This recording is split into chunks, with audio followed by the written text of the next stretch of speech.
ఈ మధ్య గట్టిగా మాట్లాడాలని మీరు అనుకుంటున్నారు. ఎప్పుడు గొంతు మొగబోదు అందరా. అందరికీ బోనాల పండుగ సందర్భంగా మా అక్క చెల్లెలకు, అన్నదమ్ములకు, ముఖ్యంగా తెలంగాణ ఆడబిడ్డలకు అందరూ కూడా బోనాల పండుగ శుభాకాంక్షలు. ఇలా భాగ్యనగర్ ఈ ఆషాఢ మాసం సందర్భంగా భాగ్యనగర్ గల్లీ గల్లీలో, బస్తీ బస్తీలో ప్రారంభమైనటువంటి ఈ బోనాల జాతర తెలంగాణ రాష్ట్ర వ్యాప్తంగా వ్యాపించింది. తెలంగాణ రాష్ట్ర వ్యాప్తంగా కూడా ఇలా బోనాల పండుగను ఒక భక్తియుత ధార్మిక వాతావరణంలో నిర్వహించుకుంటా ఉన్నారు. భాగ్యనగర్లో కూడా ఒక పండుగ వాతావరణం. సరే, అన్ని కుటుంబాలు కలిసి ఒక బస్తీలో సామూహికంగా ఆ తల్లికి బోనం సమర్పించడం, మన కష్టాలు తీరుతాయని చెప్పి ఒక విశ్వాసం, నమ్మకం ఇలా హిందూ సమాజం లోపల, హిందూ భక్తుల లోపల ఉంది. కాబట్టే ఇవాళ ఈ పండుగ వాతావరణం నెలకొంది. ఇలా బోనం అంటే అమ్మవారికి నైవేద్యం. అమ్మవారికి నైవేద్యం సమర్పిస్తే ఇవాళ కష్టాలు తీరుతాయని చెప్పి ఒక నమ్మకం, విశ్వాసం. దాంట్లో ముఖ్యంగా ఈ భాగ్యనగర్లో ఇవాళ మూసీనతోని, ఆ నీళ్ళతోని ఆ కాలంలో భాగ్యనగర్ ప్రజలు ఇబ్బంది పడుతుంటే ఆ తల్లికి బోనం సమర్పించాలని చెప్పి వాళ్ళ లాల్ దర్వాజాలోని ఆ తల్లికి బోనం సమర్పించడం ద్వారా ఆ ప్రమాదం నుంచి బయటపడ్డామని చెప్పి ఒక నమ్మకం, విశ్వాసం సమాజం లోపల ఉంది. ప్లేవ్ వ్యాధితోని భాగ్యనగరం అంతా ఇబ్బంది పడుతుంటే ఆ తల్లికి బోనం సమర్పిస్తే ఈ అంటువ్యాధి నుంచి బయటపడతామని చెప్పి అప్పుడున్న జవాన్లు, ఆర్మీ జవాన్లు, సామాన్య ప్రజలందరూ కూడా ఆ తల్లికి బోనం సమర్పిస్తే ఈ అంటువ్యాధి నుంచి బయటపడతామని చెప్పి ఒక నమ్మకం, విశ్వాసంతో సికింద్రాబాదు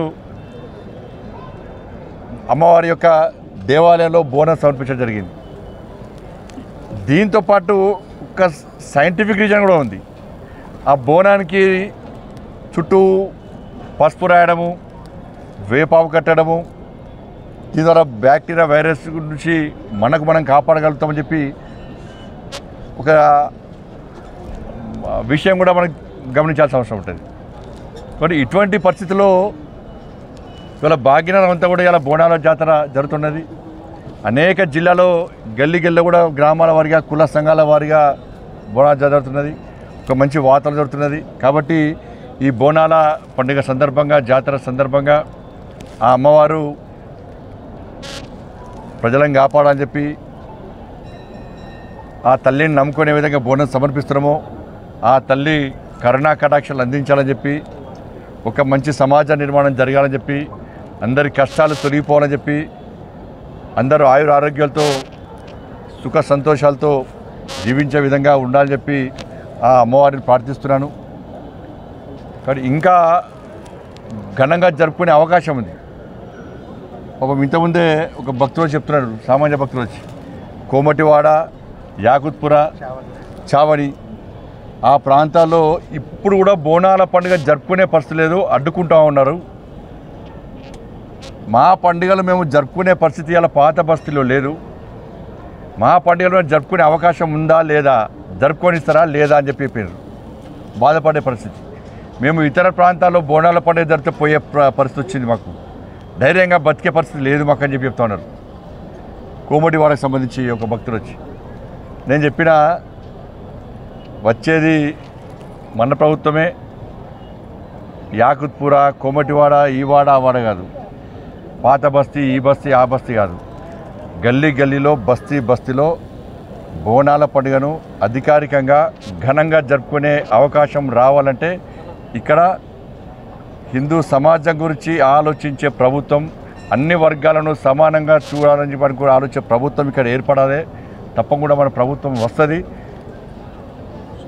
మీరు ప్రశాంతంగా పండుగ ధైర్యంగా పండుగ జరుపుకునే అవకాశం కల్పిస్తామని చెప్పడం. ఎందుకంటే ప్రభుత్వాలు మారుతున్నాయి, కానీ ఈ వివక్షత, ఈ సంతుష్టికరణ మాత్రం ఇక్కడ అవుతలేదు. అలా పాత బస్తీలో బోనాల పండుగ నిర్వహించడానికి 24 దేవాలయాలు ఇచ్చి ఒక దేవాలయ కమిటీ ఉంది. ఇవాళ కేవలము 8 దేవాలయాల పేరుతోని 5 లక్షల రూపాయలు ఇచ్చింది ప్రభుత్వం. 5 లక్షలు 5 लाख 5 lakhs ప్రభుత్వం చాలా గొప్పగా ఇచ్చింది. 5 లక్షల రూపాయలు పిచ్చమేస్తుంది. ఇప్పుడు ప్రభుత్వం మారింది కానీ హిందువులు అడుక్కునే పరిస్థితి ఇంకా ఉన్నది. హిందూ సమాజం ఆలోచించాలి. బోనాల పండుగకు వచ్చి పేపర్లకు ఫోజులు ఇచ్చి ఘనంగా చెప్పుకోవడం కాదు, ఆ తల్లికి ఆ తల్లి సేవలో ఉన్నటువంటి సమాజానికి ఏ విధంగా సౌకర్యాలు కల్పిస్తున్నాం, ఏ విధంగా భక్తులందరూ ఘనంగా నిర్వహించే అవకాశం కల్పిస్తామని చెప్పి పాలకుల మనసుకు తెలిసి ఉండాలి. ఒకసారి ఆత్మవిమర్శ చేసుకోవాలి. 33 కోట్ల రూపాయలు రంజాన్కి ఇచ్చారు. అడిగినావా మేమన్నా? 33 కోట్ల రూపాయలు రంజాన్కి ఇచ్చారు మీరు. ఇవాళ 33 కోట్ల రూపాయలు.